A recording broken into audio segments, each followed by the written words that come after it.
என் பெயர் கீர்த்தி. என் குடும்பத்தில் என் தாயும் என் அண்ணனும் இருந்தார்கள்.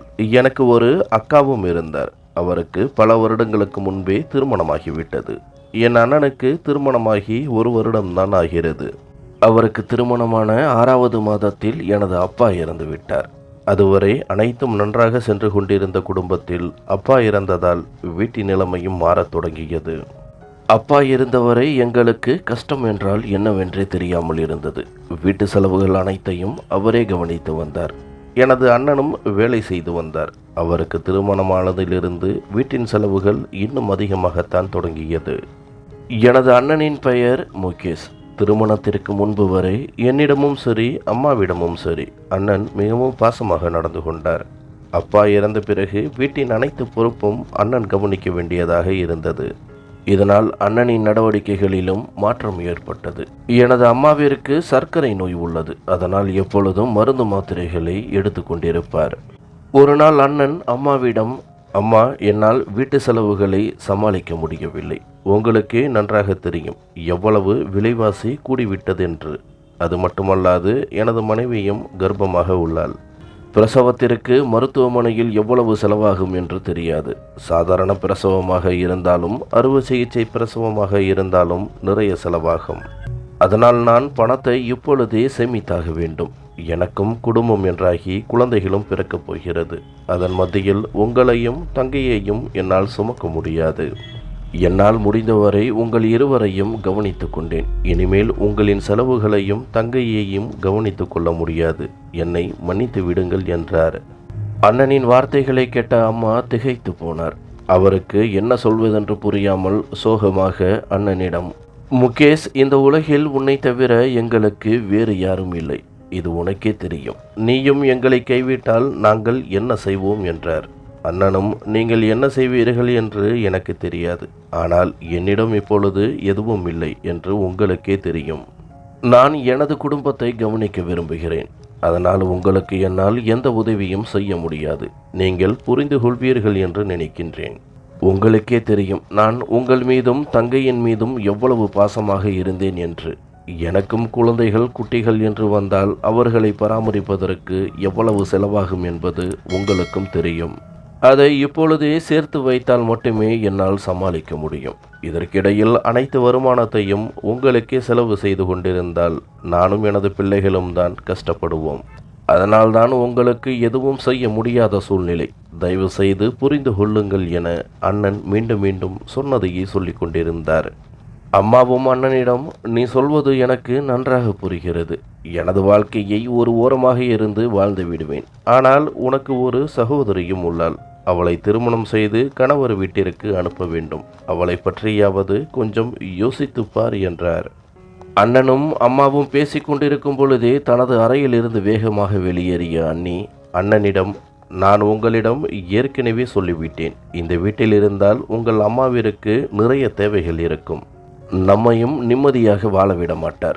இவர்களின் தேவையை எப்பொழுதுமே பூர்த்தி செய்ய முடியாது. நீங்கள் நமது நிலைமையை தெளிவாக எடுத்து கூறிவிட்டீர்கள். இருந்தாலும் உங்களை உதவி செய்ய சொல்லி பிடிவாதம் பிடித்து கொண்டிருக்கின்றார். உங்கள் மீது உங்கள் தாய்க்கு எந்த கவலையும் இல்லை. நாம் சந்தோஷமாக இருக்க வேண்டும் என்ற எண்ணமும் இல்லை. கடைசி வரை அவருக்கும் உங்கள் சகோதரிகளுக்கும் நீங்கள் சேவை செய்து கொண்டிருக்கவே விரும்புகிறார். நான் சொல்வதை நன்றாக கேளுங்கள். இப்பொழுதும் ஒன்றும் கெட்டு போய்விடவில்லை. நாம் இந்த வீட்டை விட்டு சென்று விடுவோம்.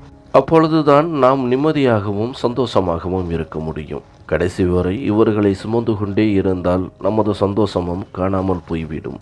நீங்கள்தான் முடிவு எடுக்க வேண்டும் என்று அண்ணனிடம் கோபமாக பேசிக்கொண்டிருந்தார். அண்ணனும் அன்னையின் பேச்சை உன்னிப்பாக கவனித்து கொண்டிருந்தார்.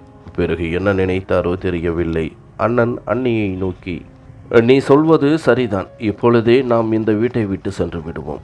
நம்மிடம் இருக்கும் தேவையான பொருட்களை எடுத்து வை. நாம் இங்கிருந்து சென்று விடுவோம் என்றார். அன்னியும் இதற்காகவே காத்திருந்தது போல தனது அறையை நோக்கி செல்ல முற்பட, இதை அனைத்தையும் கேட்டுக்கொண்டிருந்த எனது அம்மா அண்ணனிடம் அழுது கொண்டே, முகேஷ், நான் சொல்வதை கேள். நீ வீட்டிற்கு செலவுக்கு பணம் கொடுக்கவில்லை என்றாலும் பரவாயில்லை. ஆனால் நீ இந்த வீட்டை விட்டு எங்கும் சென்று விடாதே. நீ இந்த வீட்டில் இருந்தால் மட்டும் போதும். இந்த வீட்டில் ஒரு ஆண் இருப்பது மிகவும் அவசியம். ஏனென்றால் இந்த வீட்டில் உனது சகோதரியும் உள்ளாள். நீ இங்கே இருப்பது எங்களுக்குத்தான் பாதுகாப்பு. நீ எங்களை விட்டு எங்கும் சென்று விடாதே என்றார். சிறிது நேர அமைதிக்கு பிறகு அண்ணனும் அம்மாவிடம், அம்மா, நன்றாக யோசித்து கொள்ளுங்கள். நான் இந்த வீட்டில் இருக்கின்றேன். ஆனால் பிறகு என்னிடம் பணம் கேட்கவும் பணம் கொடுக்கவில்லை என்றோ சொல்லக்கூடாது என கூறிவிட்டு அங்கிருந்து வேகமாக வெளியில் சென்று விட்டார். அண்ணியும் என்னையையும் அம்மாவையும் முறைத்தபடியே தனது அறைக்கு சென்று கதவை சாத்திக் கொண்டார். நானும் அழுது கொண்டிருந்த என் அம்மாவின் அருகில் உட்கார்ந்தேன். என்னை பார்த்ததும் அவரின் அழுகை இன்னும் அதிகமானது. நானும் அம்மாவிடம், அம்மா, அண்ணனை ஏன் இந்த வீட்டை விட்டு வெளியே அனுப்பவில்லை? அப்பா உயிருடன் இருந்து சம்பாதித்த பணத்தை அண்ணனும் அண்ணியும் சுகபோகமாக செலவு செய்தனர். ஆனால் இப்பொழுது அண்ணனின் மீது பொறுப்புகள் வந்த பிறகு இந்த வீட்டை விட்டு செல்லப் போகிறேன் என்கிறார். ஒன்றும் செய்ய முடியவில்லை என்றாலும் குறைந்தபட்சம் சாப்பாடு செலவிற்கு மட்டுமாவது கொடுக்கலாம். ஆனால் அண்ணன் தனது பொறுப்பிலிருந்து முழுவதுமாக விலகிக் கொள்ள நினைக்கின்றார். அவர் செய்வது எந்த விதத்திலும் நியாயமில்லை. அவர் இந்த வீட்டை விட்டு செல்லட்டும். இந்த வீடு உங்களுடையது. அண்ணன் சென்ற பிறகு அவர் இருந்த பகுதியை வேறு யாருக்கேனும் வாடகைக்கு கொடுத்து விடலாம். அதில் வரும் பணத்தை வைத்து நமது செலவுகளை சமாளித்துக் கொள்ளலாம். அவர்கள் இந்த வீட்டில் இருப்பதால் எந்த பயனும் இருக்கப் போவதில்லை. நன்றாக யோசித்து முடிவெடுங்கள் என்றேன். நான் பேசிக்கொண்டிருக்கும் பொழுதே அம்மா என்னிடம் கோபமாக, உன் வாயை மூடு, எல்லாம் எனக்கு தெரியும் என்றார். அம்மாவின் இந்த வார்த்தையை கேட்டு எனக்கு கோபம்தான் வந்தது. இருந்தாலும் ஒன்றும் பேசாமல் அமைதியாகிவிட்டேன். அன்னைக்கு நானும் எனது அம்மாவும் இந்த வீட்டில் இருப்பது சுத்தமாக பிடிக்கவில்லை என்பது நன்றாகவே தெரியும். அப்பா இருக்கும் பொழுது எனக்கும் அன்னிக்கும் சில சலசலப்புகள் வரத்தான் செய்தது. ஆனால் அப்பாவின் மேல் இருந்த பயத்தால் அவர் எந்த ஒரு பிரச்சனையையும் அடுத்த கட்டத்திற்கு எடுத்து செல்ல மாட்டார். அண்ணனும் அப்படித்தான். அப்பா என்ன சொல்வாரோ அதைத்தான் கேட்டு நடந்து கொண்டார். ஒருவேளை ஏதேனும் வீட்டில் தவறுகள் நடந்தால் அப்பா யார் மேலும் கோபப்படுவதற்கு சிறிதும் தயக்கப்பட மாட்டார். அந்த அளவிற்கு கோபக்காரர். அவரின் கோபத்திற்கு பயந்து வீட்டில் உள்ளவர்கள் நல்லபடியாக நடந்து கொண்டனர். அப்பா இவ்வளவு கோபக்கார மனிதராக இருந்தாலும் மிகவும் நேர்மையான மனிதர். தேவையில்லாத விஷயங்களுக்கு எப்பொழுதுமே கோபப்பட மாட்டார். அப்பாவிற்கும் நன்றாகவே தெரிந்திருந்தது, ஒருவேளை தனக்கு ஏதேனும் ஆகிவிட்டால் தனது மகன் மனைவியின் பேச்சை கேட்டுதான் நடந்து கொள்வான் என்று. அதனால்தான் அப்பா இருக்கும் பொழுதே நாங்கள் குடியிருந்த வீட்டை அம்மாவின் பெயரில் எழுதி வைத்தார். அப்பா அண்ணனை மட்டும் அதிகமாகவே படிக்க வைத்தார். அதனால்தான் அவருக்கு நல்ல வேலையாகவும் கிடைத்தது. அண்ணனை படிக்க வைத்த அவர் எங்களை அதிகமாக படிக்க வைக்கவில்லை. இந்த சம்பவம் நடந்த மறுநாளில் இருந்து அண்ணனின் நடவடிக்கைகளில் முற்றிலும் மாற்றம் தென்பட்டது. எப்பொழுதும் வேலைக்கு செல்லும் பொழுது அம்மாவிடம் கூறிவிட்டு செல்லும் அவர் இன்று அவர் கூறாமலேயே சென்று விட்டார். எனது அம்மாவிற்கு சர்க்கரை நோய் அதிகம் இருந்ததால் தினமும் மாத்திரை சாப்பிடும் பழக்கம் இருந்தது. அதை அண்ணன் தான் வாங்கி வருவார். நேற்று அவர் அதையும் வாங்கி வரவில்லை. மாத்திரை சாப்பிடாததால் அம்மா சோர்வாகவே காணப்பட்டார். அவரின் நிலைமையை பார்த்து எனக்கு மிகவும் வருத்தமாகத்தான் இருந்தது. நானும் ஒரு முடிவெடுத்திருந்தேன். இன்னும் 2-3 நாட்களில் எப்படியும் ஏதேனும் ஒரு வேலைக்கு சென்று விட வேண்டும் என்று. அன்று மாலை முழுவதும் என்னை நினைத்து அம்மாவும் அம்மாவை நினைத்து நானும் கவலையாகவே அறைக்குள்ளேயே முடங்கி கிடந்தோம். அப்பொழுது அண்ணி தனது அறையில் இருந்து வெளியே வந்து, இன்று ஏன் சமைக்கவில்லை? வீட்டில் ஏதேனும் துக்க நிகழ்வு நடந்து விட்டதா? எதற்காக இப்படி அழுது கொண்டிருக்கின்றீர்கள்? நான் 5 மாத கர்ப்பமாக உள்ளேன். என்னால் எந்த வேலையையும் செய்ய முடியாது. வீட்டு வேலைகளை செய்ய உங்களுக்கு மனம் வரவில்லையா என கோபமாக கேட்டார். அவரின் வார்த்தையை கேட்ட அம்மா ஒன்றும் பேச முடியாமல் எழுந்து சமையலறைக்கு செல்வதற்கு முயற்சி செய்தார். நான் அவரின் கைகளை பிடித்து தடுத்து நிறுத்தினேன். பிறகு நானும் அன்னையிடம், நாங்கள் ஏன் சமைக்க வேண்டும்? எங்களுக்கு செலவு செய்ய முடியாது என உங்கள் கணவர் கூறிவிட்டார். அதனால் உங்களுக்கும் உங்களது கணவருக்கும் தேவையானதை நீங்களே சமைத்து கொள்ளுங்கள். எங்களுக்கு இருந்தது ஒரே ஒரு அண்ணன் மட்டுமே. அவரையும் நீங்கள் எங்களிடமிருந்து பறித்து விட்டீர்கள். இப்பொழுது உங்களுக்கு சமைத்து கொடுத்து எந்த பிரயோஜனமும் இல்லை. நாங்கள் ஏற்கனவே மனம் நொந்து உள்ளோம். எங்களை மீண்டும் கஷ்டப்படுத்தாதீர்கள் என்றேன். எனது வார்த்தையை கேட்ட அண்ணி இன்னும் கோபமானார். கீர்த்தி, நான் உன்னை விட பெரியவள். உனக்கு அண்ணி. என்னிடம் எப்படி பேச வேண்டும் என்று உனக்கு தெரியவில்லையா? உனது நாக்கு மிகவும் நீளமாகிவிட்டது. இந்த லட்சணத்தில் நீ திருமணம் செய்து கொண்டு மாமியார் வீட்டிற்கு சென்றால் மிக விரைவாகவே விவாகரத்து பெற்றுவிட்டு மீண்டும் எங்களுக்கு சுமையாகத்தான் வந்து நிற்பாய். பார்த்து மரியாதையாக நடந்து கொள் என்றார். அவரின் வார்த்தையை கேட்டு எனக்கும் கோபமானது.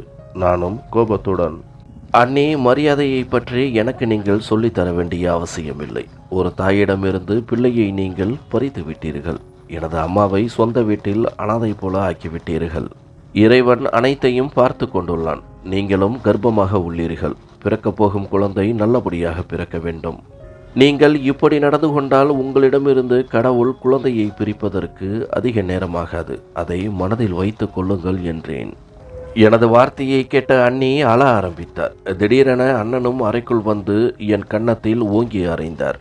அண்ணன் வீட்டிற்குள் வரும்பொழுதே நான் பேசிக்கொண்டிருப்பதை கேட்டுவிட்டார் என்று புரிந்தது. அவரின் குழந்தையை பற்றி பேசியதை கேட்டவுடன் அவரால் கோபத்தை கட்டுப்படுத்த முடியாமல் தான் என் முகத்தில் அறைந்து விட்டார். நானும் சற்று பயந்து தான் போனேன். ஏனெனில் இதுவரை அந்த வீட்டில் யாரும் என் மேல் கை வைத்தது கிடையாது. நானும் பயம் கலந்த கோபத்துடன் எனது அறைக்கு சென்று படுத்துக்கொண்டேன். எனது அம்மாவும் என் பின்னால் கோபமாகவே வந்தார். எனது அம்மா என்னிடம், கீர்த்தி, உனக்கு என்ன ஆனது? உன்னை நான் அப்படியா வளர்த்தேன்? பெரியவர்களிடம் எப்படி பேச வேண்டும் என்று உனக்கு இன்னும் புரியவில்லை. அதுவும் இல்லாமல் நீ பிறக்கப் போகும் நமது வீட்டின் வாரிசை பற்றி பேசியிருக்கக்கூடாது. அந்த குழந்தை உன்னை என்ன செய்தது? ஏன் இப்படி அநாகரிகமாக நடந்து கொண்டாய் என்று கேட்டுக்கொண்டிருக்கும் பொழுதே எனக்கும் அழுகை வந்து அம்மாவை கட்டிப்பிடித்து அழ ஆரம்பித்தேன். அம்மா என் வாயிலிருந்து எப்படி அந்த வார்த்தை வந்தது என புரியவில்லை. எனக்கு குழந்தையை பற்றி பேச வேண்டும் என்ற எண்ணம் இல்லை. ஆனாலும் அண்ணி பேசியதால் தான் கோபத்தில் அப்படி கூறிவிட்டேன். என்னை மன்னித்து விடுங்கள் என அழுது கொண்டிருந்தேன். பிறகு அம்மாதான் என்னை ஆறுதல் படுத்தினார். சிறிது நேரத்தில் அண்ணனும் அறைக்குள் வந்தார். நானும் சற்று பயந்துதான் போனேன். மீண்டும் ஏதேனும் சண்டையிடுவாரோ என்று. ஆனால் அதை போல அவர் எதுவும் செய்யவில்லை. அண்ணன் அம்மாவிடம், அம்மா, எனது மனைவிக்கும் எனக்கும் பசியாக உள்ளது. சமையலறைக்கு சென்று ஏதேனும் செய்து கொடுங்கள் என்றார். அம்மாவும் சரி என கூறி சமையலறைக்கு சென்று வேலைகளை செய்ய ஆரம்பித்தார். எனக்கும் சற்று ஆறுதலாகத்தான் இருந்தது. அண்ணன் அம்மாவிடம் பொறுமையாக பேசியது. எனக்கும் வெளியில் செல்வதற்கு ஒரு மாதிரியாகத்தான் இருந்தது. அண்ணியை இப்படி பேசிவிட்டு அவரின் முகத்தில் முழிப்பது என்று. நானும் ஒன்றும் புரியாமல் பசியுடன் அறையினுள் முடங்கி கிடந்தேன். எனக்கும் நம்பிக்கை இருந்தது, அம்மா சமைத்து எனக்காக அறைக்கு எடுத்து வருவார் என்று. நானும் அம்மா எப்பொழுது சாப்பாடை எடுத்து வருவார் என காத்திருந்தேன். சிறிது நேரத்தில் அம்மாவும் அறைக்குள் வந்தார். ஆனால் அவரின் கைகளில் சாப்பாடு இல்லை. நானும் அம்மாவிடம், அம்மா, சாப்பாடு செய்தீர்களா இல்லையா? எதற்காக எனக்கு எடுத்து வரவில்லை என கேட்க அம்மா என்னிடம், கீர்த்தி, இருந்த பொருட்களை வைத்து சமையல் செய்தேன். அதில் இருவர் மட்டுமே சாப்பிட முடிந்தது. அதையும் அண்ணனும் அண்ணியும் சாப்பிட்டு விட்டனர். என்னையும் அவர்கள் சாப்பிட சொல்லவில்லை. இன்று இரவு சாப்பிடவில்லை என்றால் என்ன? நாளை பார்த்து கொள்ளலாம். ஒன்றும் பேசாமல் படுத்து உறங்கு என சோகமாக பதிலளித்தார். அவர் கூறிக்கொண்டிருக்கும் பொழுதே அவரின் கண்களில் இருந்து கண்ணீர் துளி எட்டி பார்த்தது. அவரை பார்க்க எனக்கே பரிதாபமாக இருந்தது. நான் அம்மாவிடம், அம்மா, உங்களுக்கு பசிக்கிறதா என கேட்க அம்மாவும் அரைமனதாக தலையசைத்தார். அவரை பார்த்து எனக்கும் கண்ணீர் வந்து விட்டது. எனது அம்மாவிற்கு சர்க்கரை நோய் அதிகம் உள்ளதால் பசியும் அதிகமாகவே இருக்கும். அதை என்னாலும் புரிந்து கொள்ள முடிந்தது. நானும் அம்மாவிடம், கொஞ்சம் பொறுமையாக இருங்கள், சாப்பாட்டிற்கு ஏதேனும் வழி செய்கிறேன் என கூறிக்கொண்டே அறையிலிருந்து வெளியே வர முயற்சி செய்தேன். என்னை தடுத்து நிறுத்திய அம்மா, தயவு செய்து நீ ஒன்றும் செய்ய வேண்டாம். மீண்டும் ஏதேனும் புதிய பிரச்சனையை கிளப்பி விடாதே. இதை வைத்தே உனது அண்ணன் மீண்டும் வீட்டை விட்டு போவதாக கூறிவிடுவான். சற்று அமைதியாக இரு என அறிவுரை கூறிக்கொண்டிருந்தார். நானும் அம்மாவிடம், அம்மா, கவலைப்படாதீர்கள். நான் அப்படி எதுவும் புதிய பிரச்சனைகளை கிளப்ப மாட்டேன். உங்களுக்கும் நான் கஷ்டங்களை தரமாட்டேன். உங்கள் மகள் மீது நம்பிக்கை வையுங்கள். சற்று நேரத்தில் வருகிறேன் என கூற அவரும் அரைமனதாக சரி என சம்மதித்தார். நானும் வீட்டின் கதவை திறந்து கொண்டு வெளியே வந்தேன். நல்ல வேளையாக அப்பொழுது அண்ணனும் அண்ணியும் உறங்கச் சென்று விட்டனர். நான் அடுத்த வீட்டில் வசிக்கும் கல்பனா அத்தையின் வீட்டிற்கு சென்றேன். அவர் மிகவும் நல்லவர். எனக்கும் எனது அம்மாவிற்கும் அவருடன் நல்ல நட்பு இருந்தது. அவர் இந்த இக்கட்டான நேரத்தில் உதவி செய்வார் என நம்பினேன். கல்பனா அத்தை தனியாகத்தான் வசித்து வருகிறார். அவரின் 2 குழந்தைகளும் வெளிநாட்டில் படித்துவிட்டு அங்கேயே வேலை பார்த்து கொண்டிருக்கின்றனர். அவரின் கணவர் சில வருடங்களுக்கு முன்புதான் இறந்து போனார். அவரும் நல்ல வேலையிலும் இருக்கின்றார். நானும் அந்த நேரத்தில் கல்பனா அத்தையின் வீட்டின் கதவை தட்ட, கதவை திறந்த கல்பனா அத்தை என்னை பார்த்து ஆச்சரியமடைந்தார். அவர் என்னிடம், என்ன விஷயம், எதற்காக இந்த நேரத்தில் வந்திருக்கின்றார், பிரச்சனை ஒன்றும் இல்லையே என அக்கறையுடன் விசாரித்து கொண்டிருந்தார். நானும் அவரிடம், அத்தை, அம்மாவிற்கு மிகவும் பசியாக உள்ளது, வீட்டில் சாப்பாடு எதுவும் இல்லை, கொஞ்சம் அம்மாவிற்கு மட்டும் சாப்பாடு இருந்தால் கொடுங்கள் என்றேன். இதை கேட்டு கல்பனா அத்தை துடித்து போனார். பிறகு என்னை உள்ளே அழைத்து என்ன விபரம் என்று கேட்க, நானும் வீட்டில் நடந்த அனைத்து உண்மைகளையும் கூறினேன். அதை கேட்டு அவரும் என் மேலும் அம்மாவின் மேலும் பரிதாபப்பட்டு தான் சாப்பிட வைத்திருந்த அனைத்து உணவுப் பொருட்களையும் பாத்திரத்தில் அடைத்து என்னிடம் கொடுத்து அனுப்பினார். அதை நானும் எடுத்துக்கொண்டு அவருக்கு நன்றி கூறி வந்தேன். நானும் சாப்பாட்டுடன் அறைக்கு வர அம்மா என்னை பார்த்து ஆச்சரியப்பட்டார். பிறகு அவர் என்னிடம், இந்த சாப்பாடு எங்கிருந்து கிடைத்தது, யாரிடமிருந்து வாங்கி வருகிறாய் என கேட்க, நானும் கல்பனா அத்தையின் வீட்டிலிருந்து வாங்கி வருவதாக விபரத்தை கூற அம்மாவும் என் மேல் கோபித்து கொண்டார். கீர்த்தி, நீ செய்தது எனக்கு பிடிக்கவில்லை. அடுத்தவர் வீட்டில் கையேந்துவதற்கு நான் உனக்கு சொல்லிக் கொடுக்கவில்லை. நீ ஏன் இப்படி நடந்து கொள்கிறாய்? ஒரு இரவு பசியை உன்னால் தாங்கிக் கொள்ள முடியாதா என்றார். நானும் அம்மாவிடம், அம்மா, நமக்கு சொந்தமானவர்கள் உதவி செய்யவில்லை என்றால் அடுத்தவர்களிடம் உதவி கேட்பதில் தவறு இல்லை என்றேன். அம்மாவும், இப்பொழுதெல்லாம் நீ அதிகமாக பேச ஆரம்பித்து விட்டாய். நிச்சயம் ஏதேனும் புதிய பிரச்சனையை உருவாக்கி விடுவாய் போல தெரிகிறது. நான் உன்னை கையெடுத்து கெஞ்சி கேட்கின்றேன். நீயும் அண்ணனைப் போல ஆகிவிடாதே. அவனைப் போல கஷ்டங்களை கொடுத்து விடாதே. அதை என்னால் தாங்கிக் கொள்ள முடியாது என்றார். நானும் அவரிடம், அதெல்லாம் ஒன்றுமாகாது என சமாதானப்படுத்தினேன். மறுநாள் காலை அண்ணன் வேலைக்கு சென்றவுடன் கல்பனா அத்தை வீட்டிற்கு வந்தார். அம்மாவிடம் நலம் விசாரித்துவிட்டு அம்மாவை தனியாக அழைத்த அவர் தனது கையில் இருந்த 10,000 ரூபாயை அம்மாவிடம் கொடுத்தார்.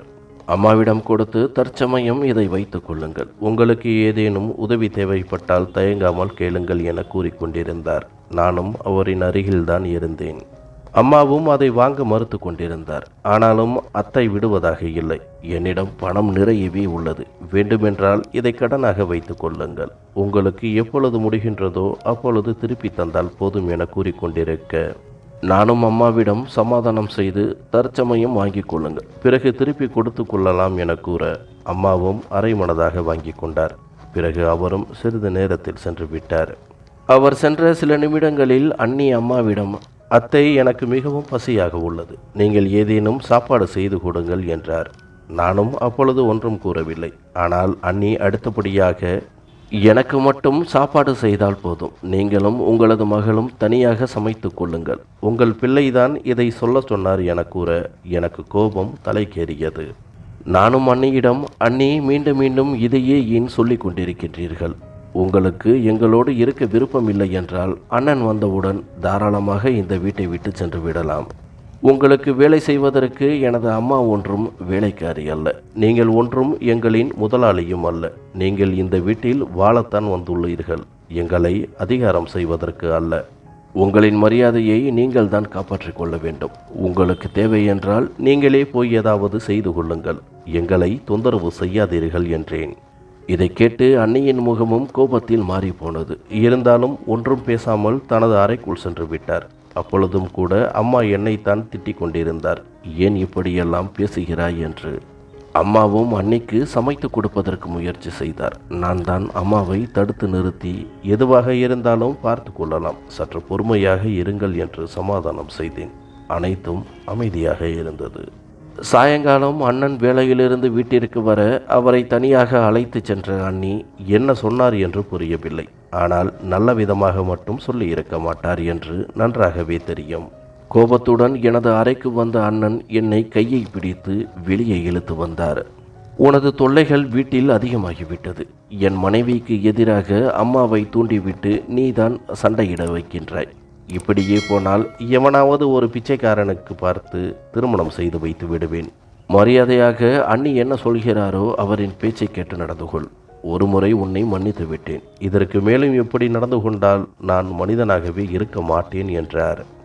நானும் அண்ணனிடம், அண்ணா, இப்பொழுதும் கூட நீங்கள் மனிதனாக இல்லை. பெற்ற தாய்க்கு என்ன வேண்டுமோ அதை செய்யாமல் அம்மாவை கஷ்டப்படுத்துகின்றீர்கள். அம்மாவிற்கு ஒருவேளை சோறு கொடுப்பதற்கு கூட உங்களுக்கு மனம் வரவில்லை. நீங்கள் பொண்டாட்டி பேச்சை கேட்கும் புருஷனாக மாறிவிட்டீர்கள். நீங்கள் எனக்கு அறிவுரை கூறுவதற்கு தகுதியற்றவர் என கோபமாகவே கூறிக்கொண்டிருக்க, இந்த பதிலை அவரால் ஏற்றுக்கொள்ள முடியவில்லை. கோபத்தின் உச்சிக்கு சென்று எனது கன்னத்தில் ஓங்கி அறைந்தார். அம்மாவும் அண்ணனை தடுத்து நிறுத்த அவர் கோபம் தீராமல் மீண்டும் மீண்டும் அடிப்பதற்கு பாய்ந்தார். எனக்கும் அப்பொழுது கோபமாகத்தான் இருந்தது. நானும் ஒன்றும் பேசாமல் எனது அறைக்கு சென்று எனக்கு தேவையான துணிமணிகளை ஒரு பையில் நிரப்பிக்கொண்டு அறையை விட்டு வெளியே வந்தேன். அம்மாதான் எங்கு செல்கிறாய் என கையை பிடித்து இழுத்து கொண்டிருந்தார். ஆனால் அண்ணனும் அண்ணியும் எதுவும் பேசாமல் கோபத்துடன் பார்த்து நின்றனர். ஒரு கட்டத்தில் நானும் அம்மாவிடம், என்னை தேடாதீர்கள், நான் எங்கேயாவது சென்று பிழைத்துக் கொள்கிறேன் என வேகமாக கையை உதறிவிட்டு வீட்டை விட்டு வெளியே வந்தேன். தெருவில் சிறிது தூரம் நடந்து செல்ல என் பின்னால் யாரோ வருவது போல் தோன்றியது. திரும்பி பார்க்க அது அம்மாதான். அம்மாவும் என்னிடம், இந்த நேரத்தில் எங்கு செல்கிறாய்? எதற்காக உனக்கு இவ்வளவு கோபம்? இவ்வளவு கோபம் பெண் பிள்ளைக்கு நல்லதல்ல. ஒன்றும் பேசாமல் வீட்டிற்கு வந்துவிடு என்றார். நானும் அம்மாவிடம், அண்ணன் ஒன்றிற்கு 2 முறை என்னை அடித்து விட்டார். என்னால் அதற்கு மேலும் அந்த வீட்டிற்கு வர முடியாது. நான் கொஞ்ச காலம் மாமாவின் வீட்டில் தங்கிக் கொள்கிறேன். என்னை தேடாதீர்கள் என்றேன். அம்மாவும் ஒன்றும் பேசவில்லை. பிறகு அம்மாவும், மாமாவின் வீட்டிற்கு சென்றால் நானும் வருகிறேன், இருவருமாக செல்வோம் என்றார். நானும் சந்தோஷமாக அம்மாவை அழைத்து கொண்டு பக்கத்து கிராமத்தில் இருக்கும் மாமாவின் வீட்டிற்கு சென்றேன். மாமா எனது அம்மாவின் ஒரே தம்பி. அவரது மனைவியும் மிகவும் நல்லவர். அவர்களுக்கு குழந்தை என்று எதுவும் இல்லை. அம்மாவின் மேலும் என் மேலும் அவ்வளவு பாசமாக இருப்பார்கள். எப்பொழுதாவது விடுமுறைக்கு செல்லும் பொழுது என்னை தனது சொந்த மகளைப் போலவே கவனித்துக் கொள்வார்கள். அத்தை அருகில் இருந்த அரசு மருத்துவமனையில் தற்காலிகமாக சுத்தம் செய்யும் வேலையை செய்து கொண்டிருந்தார். நானும் அம்மாவும் மாமாவின் வீட்டிற்கு வந்து அவரிடம் மறைக்க மனமில்லாமல் அனைத்து விவரங்களையும் கூறினோம். அதை கேட்டு மாமாவும் அத்தையும் துடித்து போனார்கள். பிறகு எங்களிடமும், நீங்கள் எவ்வளவு காலம் வேண்டுமானாலும் இங்கு இருந்து கொள்ளுங்கள், உங்களை நாங்கள் பார்த்து கொள்கிறோம், எதற்கும் கவலைப்பட வேண்டாம் என தைரியமூட்டினர். நாங்களும் சில நாட்கள் வரை அங்கேயே தங்கியிருந்தோம். ஒரு நாள் அத்தைக்கு மிக கடுமையான காய்ச்சல் ஏற்பட்டது. அம்மாவும் நானும் தான் அவரின் அருகில் இருந்து கவனித்து கொண்டோம். ஆனாலும் அத்தைக்கு வேறு ஒரு கவலையும் இருந்தது. காய்ச்சலை வைத்து கொண்டு வேலைக்கு செல்ல முடியவில்லையே என்று. அவரும் என்னிடம், 2 நாட்களில் வேலைக்கு செல்லவில்லை என்றால் என்னை வேலையை விட்டு நிறுத்தி விடுவார்கள். அதன் பிறகு வரும் வருமானமும் பாதிக்கப்படும். என்ன செய்வதென்று புரியவில்லை என புலம்பிக் கொண்டிருந்தார். நானும் சற்று யோசித்து அத்தையிடம், அத்தை, உங்களுக்கு பதிலாக நான் வேலைக்கு செல்கிறேன்.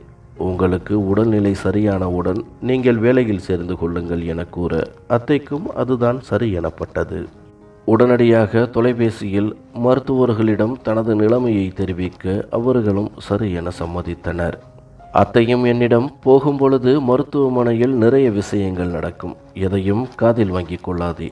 அங்கிருக்கும் மருத்துவர்களிடமும் செவிலியர்களிடமும் அதிகமாக நட்பு எதுவும் வைத்து கொள்ள வேண்டாம். நீ உனது வேலையை மட்டும் பார்த்தால் போதும். உனக்கும் அந்த வேலை பிடித்திருந்தால் நானே உன்னை சேர்த்து விடுகிறேன். பிறகு இருவரும் சேர்ந்து வேலைக்கு செல்லலாம் என்றார். நானும் அத்தையிடம் சரி என கூறிவிட்டு வேலைக்கும் புறப்பட்டேன். அங்கு சென்று பார்க்க அது மிக பெரும் மருத்துவமனையாக இருந்தது. நிறைய நோயாளிகள் அனுமதிக்கப்பட்டிருந்தனர். நானும் அங்கு உள்ளவர்களிடம் அத்தைக்கு பதிலாக வந்திருக்கின்றேன் என அறிமுகம் செய்து கொண்டேன். அவர்களும் சில வேலைகளை கொடுத்து செய்ய சொன்னார்கள். நானும் அவர்கள் சொன்னது போலவே அனைத்து வேலைகளையும் சுத்தமாக முடித்து வைத்தேன். 2 நாட்கள் வரை இப்படியே சென்றது. ஒரு நாள் காலை உணவு சாப்பிட்டு கொண்டிருக்கும் பொழுது அங்கு வந்த ஒரு செவிலியர் என்னிடம் பேச்சு கொடுக்க ஆரம்பித்தார். என்னை பற்றி விசாரிக்க நானும் என் விவரங்கள் அனைத்தையும் கூறினேன். அவரும் அதை அமைதியாக கேட்டுக்கொண்டார். பிறகு அவர் என்னிடம், உன்னை பார்த்தால் மிகவும் நல்லவளாக தெரிகின்றாய். உன்னை போல ஒரு ஆள்தான் எங்களுக்கு தேவைப்படுகிறது. நான் ஒரு வேலை சொன்னால் செய்வாயா என கேட்க, நானும் குழப்பத்துடன், எதுவாக இருந்தாலும் சொல்லுங்கள், வேலை செய்வதற்காகத்தான் வந்துள்ளேன் என்றேன். அவரும், இது மருத்துவமனை சம்பந்தப்பட்ட வேலை அல்ல. நான் சொல்லும் வேலையை செய்தால் உனக்கு நிறைய பணமும் கிடைக்கும். இதற்கு முன்பு வேறு ஒருவர் தான் செய்து கொண்டிருந்தார். ஆனால் இப்பொழுது அவர் வேலைக்கு வருவதில்லை. அதனால் எங்களுக்கும் சற்று சிரமமாக உள்ளது. இதை பற்றி வேறு யாரிடமும் எதுவும் சொல்லக்கூடாது என்றார். எனக்கும் அவர் கூறியது ஒன்றும் புரியவில்லை. இருந்தாலும் தயங்கியபடியே சரி என்று சம்மதித்தேன். பிறகு என்னை அங்கேயே காக்க வைத்துவிட்டு உள்ளே சென்றவர் ஒரு பையை எடுத்து வந்தார். அது பாதுகாப்பாக கட்டப்பட்டிருந்தது. அதை என் கையில் கொடுத்த அவர், இதை கொண்டு போய் பக்கத்தில் இருக்கும் தனியார் மருத்துவமனையில் ஒரு ஆள் இருப்பார், அவரிடம் கொடுத்துவிடு. அந்த நபர் உனக்கு பணமும் தருவார். அதை நீயே வைத்துக்கொள். எனக்கு பணம் கொடுக்க வேண்டிய அவசியமில்லை. நான் ஏற்கனவே அவருக்கு தகவல் தெரிவித்து விட்டேன். அவரும் உன்னைத்தான் எதிர்பார்த்து காத்திருப்பார். யாருக்கும் தெரியாமல் பார்த்துக்கொள். முக்கியமாக போகும்பொழுது முகத்தை மறைத்து கொண்டு சென்றால் நல்லது என்றார். எனக்கும் ஒன்றும் புரியவில்லை. இருந்தாலும் சரி என்று சொன்னதால் நானும் அவரிடமிருந்து பையை வாங்கி கொண்டு பக்கத்தில் இருக்கும் தனியார் மருத்துவமனைக்கு சென்றேன். அங்கிருந்த ஆளும் எனக்காகவே காத்திருந்தார். பிறகு என்னை பின்புறமாக அழைத்து சென்று என்னிடம் இருந்த பையை வாங்கி கொண்டு அதற்கு பதிலாக சில ரூபாய் நோட்டுகளை கையில் திணித்துவிட்டு அவசரமாக சென்று விட்டார். நானும் அவர் சென்றவுடன் கையில் இருந்த ரூபாய் நோட்டுகளை பார்க்க அதில் 5000 ரூபாய் இருந்தது. எனக்கு அதிர்ச்சியாகவும் ஆச்சரியமாகவும் இருந்தது. எதற்காக இவ்வளவு பணம் தருகிறார்கள் என்று. நானும் ஒன்றும் பேசாமல் பணத்தை வாங்கி கொண்டு அங்கிருந்து வந்து விட்டேன். பிறகு 2 நாட்கள் கழித்து அதை போலவே மீண்டும் பையை கொடுக்க நானும் சரி என்று சம்மதித்து மீண்டும் பையை கொடுத்து வந்தேன். இப்படியாக 2-3 முறை நடந்தது. எனக்கும் ஆர்வமாக இருந்தது. அந்த பையில் என்னவாக இருக்கும், எதற்காக இவ்வளவு பணம் தருகிறார்கள் என்று. இருந்தாலும் ஒருபுறம் பயமாகவும் இருந்தது. எங்கே பையை திறந்து பார்த்தால் தெரிந்து விடுமோ என்று. இருந்தாலும் பணம் வருகிறது என்று நானும் அமைதியாக இருந்து விட்டேன். ஒரு நாள் அவசரமாக அந்த செவிலியர் ஒரு பையை கொடுத்து சீக்கிரம் தனியார் மருத்துவமனையில் கொடுத்து விட்டு வரும்படி கூறினார். நானும் அதை எடுத்துக்கொண்டு வேகமாக சென்று கொண்டிருந்தேன். அப்பொழுதுதான் கவனித்தேன், அந்த பையில் அதிகமாக எதுவும் கட்டி வைக்கப்படவில்லை. ஒரு கண்ணாடி பாட்டில் மட்டும் தெரிந்து கொண்டிருந்தது. நானும் ஆர்வம் தாங்க முடியாமல் மேலிருந்த துணியை விலக்கி பார்க்க நான் அதிர்ந்து போனேன். காரணம், அது மனிதர்களின் உடல் உறுப்புகள். அதை பார்த்து எனக்கு மயக்கமே வருவது போல் இருந்தது. எனக்கும் ஓரளவு புரிந்து போனது இவர்கள் என்ன செய்கிறார்கள் என்று. அவர்கள் அங்கு வரும் ஏழை எளிய மக்களின் உடல் உறுப்புகளை திருடி பக்கத்தில் இருக்கும் தனியார் மருத்துவமனைக்கு விற்று வருகின்றனர். அதற்காகத்தான் இவ்வளவு பணமும் தருகின்றனர் என புரிந்து கொண்டேன். நானும் என்ன செய்வதென்று புரியாமல் பயத்தில் குழம்பிக் கொண்டிருந்தேன். சிறிது நேரம் யோசித்த பிறகு மீண்டும் அரசு மருத்துவமனைக்கு திரும்பி அங்கிருந்த பெரிய தலைமை மருத்துவரை சந்தித்து அனைத்து உண்மைகளையும் கூறினேன். அவரும் அதை கேட்டு அதிர்ந்து போனார். என் கையில் இருந்த பையை திறந்து பார்க்க அவரும் உண்மைதான் என புரிந்து கொண்டார். பிறகு உடனடியாக காவல்துறைக்கும் தகவலை தெரிவித்தார். சிறிது நேரத்தில் காவல்துறையும் பத்திரிகையாளர்களும் என அனைவரும் கூடிவிட்டனர். காவல்துறையும் என்னிடம் ரகசியமாக விசாரிக்க, நானும் எனக்கு கொடுத்து அனுப்பிய அந்த செவிலியரை பற்றி கூற, அவர்களும் அப்பொழுதே அவரை கைது செய்து அவரிடமும் விசாரணையை தொடங்கினர். பயத்தில் இருந்த அவரும் அனைத்து உண்மைகளையும் கூறினார். அவரோடு சேர்த்து அங்கிருந்த 4-5 மருத்துவர்களையும் கைது செய்தனர். அது மட்டுமல்லாது பக்கத்தில் இருந்த தனியார் மருத்துவமனையின் நிர்வாகிகளையும் அங்கு வேலை செய்த சில பேரையும் கைது செய்தனர். மறுநாள் காலை இந்த விஷயம் செய்தித்தாள்களிலும் தொலைக்காட்சிகளிலும் வெளியில் வந்து பரபரப்பாக பேசப்பட்டது. காவல்துறையும் யார் யாரிடம் உடல் உறுப்புகள் திருடப்பட்டது என விவரங்களை சேகரிக்க ஆரம்பித்தனர். விசாரணையில் அவர்களுக்கு அதிர்ச்சியாகத்தான் இருந்தது. ஏனெனில் பல பேரின் உடல் உறுப்புகள் திருடப்பட்டு பல லட்சம் ரூபாய்க்கு விற்கப்பட்டிருந்தது. இதில் சம்பந்தப்பட்ட அனைவருமே கைது செய்யப்பட்டனர். உண்மையை வெளியில் கொண்டு வந்த என்னையையும் காவல்துறையைச் சேர்ந்தவர்கள் வெகுவாகவே பாராட்டவும் செய்தனர். பிறகு மருத்துவ நிர்வாகமும் என்னை பாராட்டினர். அரசாங்கமும் எனது துணிச்சலை பாராட்டி நான் பணிபுரிந்த மருத்துவமனையிலேயே எனக்கும் எனது அத்தைக்கும் நிரந்தரமாக அரசாங்க வேலையை கொடுத்தனர். அனைத்தையும் கேள்விப்பட்ட அம்மாவும் மாமாவின் குடும்பத்தாரும் மிகவும் மகிழ்ச்சி அடைந்தனர். எனக்கும் நிம்மதியாக இருந்தது. பல பேரின் உயிரை காப்பாற்றியதை நினைத்து எனக்கும் வேலை கிடைத்தது, புதிய வாழ்க்கை கிடைத்தது போல இருந்தது. பிறகு நானும் அம்மாவும் எங்களது வீட்டிற்கு வந்துவிட்டோம்.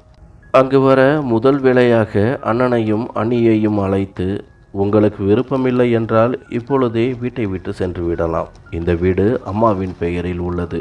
இனிமேல் உங்களுக்கு எந்த தொந்தரவும் வேண்டாம். அம்மாவை நான் பார்த்து கொள்கிறேன். முடிவை நீங்கள் தான் எடுக்க வேண்டும் என்றேன். அம்மாவும் எனக்கு ஆதரவாகவே நின்றார். அண்ணனாலும் எதுவும் பேச முடியவில்லை. அவருக்கும் புரிந்து போனது. இந்த காலகட்டத்தில் அவரின் சம்பளத்தை வைத்து தனியாக குடும்பம் நடத்த முடியாது என்று. அமைதியாக தாங்களும் இங்கு இருப்பதாக சம்மதித்தார். நானும் மனம் கேட்காமல் நடந்தவற்றிற்காக அண்ணனிடமும் அன்னையிடமும் மன்னிப்பு கேட்டேன். அவர்களும் அதை பெரிதாக எடுத்துக்கொள்ளவில்லை. பிறகு அண்ணனுக்கும் அழகான ஆண் குழந்தை பிறந்தது. அவனுக்கு நான் தான் பெயரும் வைத்தேன். அனைவரை விடவும் என்னிடம்தான் அவன் பாசமாகவும் இருந்தான். சில வருடங்களில் நானும் திருமணம் செய்து கொண்டு சந்தோஷமாக வாழ்க்கையை நடத்தி வருகிறேன். நன்றி.